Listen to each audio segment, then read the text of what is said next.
गणेश मूर्ति के हाथ से लड्डू की चोरी की वारदात। रियासत तेलंगाना व शहर हैदराबाद के मुख्तलिफ मकामात पर ख़ास तौर पर गणेश फेस्टिवल की पेश नज़र गणेश मूर्तियों को मंडपम में बिठाया गया, जिसके चलते शहर हैदराबाद के बाचुपल्ली के प्रगति नगर कॉलोनी में कल देर रात एक अपार्टमेंट में तकरीबन रात 1 बजे एक नामालूम शख्स अपार्टमेंट में दाखिल हुआ और गणपति के हाथ से लड्डू चुरा लिया, जिसका वीडियो सीसीटीवी में कैमरे में कैद हो गया।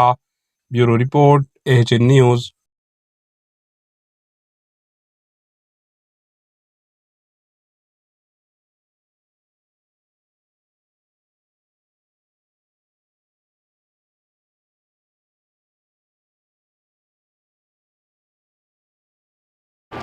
AHN न्यूज़ को लाइक करें, शेयर करें और सब्सक्राइब करना ना भूलें।